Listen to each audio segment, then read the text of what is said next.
और छत्तीसगढ़ में शराब घोटाला एक बार फिर गर्मा गया है, जहां आरोपी सौम्य चौरसिया की आज पेशी होना है। आपको बता दें कि 11 बजे ईडी स्पेशल कोर्ट में उन्हें पेश किया जाएगा। कल पूछताछ के बाद सौम्या की गिरफ्तारी हो गई है। जमानत पर जेल से बाहर थी सौम्य चौरसिया। और आपको ये भी बता दें कि भूपेश बघेल की उप सचिव थी सौम्य चौरसिया और ये मामला लंबे वक्त से चल रहा था, जिसको लेकर अब एक बड़ी कार्रवाई यहां पर यूडब्ल्यू की ओर से, ईडी की ओर से यहां पर देखने को मिली है।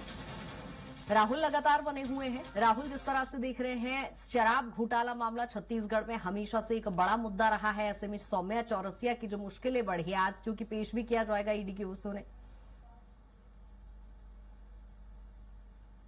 जी कृतिका, देखा जाए तो शराब घोटाले में लगातार जो अपडेट है वो सामने आते रहते हैं और जिस तरीके से चालान पेश किए जाते हैं, तमाम तरीके के जो बयान गिरफ्त में रहे लोगों से ईडी के द्वारा की जा रही है, उसके माध्यम से जो पूरी कार्रवाई है वो की जाती है। और देखा जाए तो 30 मई 2025 को सौम्या चौरसिया सहित जो समेत 6 आरोपी थे जो शराब कोल और डीएमएफ घोटाले से संबंधित थे, उन्हें सुप्रीम कोर्ट के द्वारा जो जमानत है वो दिया गया था, लेकिन सशर्त जमानत था, जिसके माध्यम से उन्हें राज्य के बाहर, देश के बाहर जाने की अनुमति नहीं दी गई थी। और साथ में जहां भी रहेंगे उसके 10 दिन के अंदर अपनी जो जानकारी है लोकेशन की वो यहाँ पर देनी थी। तो उसी के तहत देखा गया कि सौम्या चौरसिया से ईडी ने बयानों के आधार पर जब पूछताछ की तो उसे फिर से सौम्या चौरसिया की गिरफ्तारी का जो आदेश है वो निकला। और कल देखा गया कि ईडी के द्वारा सौम्या चौरसिया को दिन भर की पूछताछ के बाद शाम को गिरफ्तार कर लिया गया और लगभग 8 बजे उनकी गिरफ्तारी के बाद आज देखा जाएगा कि उन्हें ईडी के स्पेशल कोर्ट में उन्हें पेश किया जाएगा।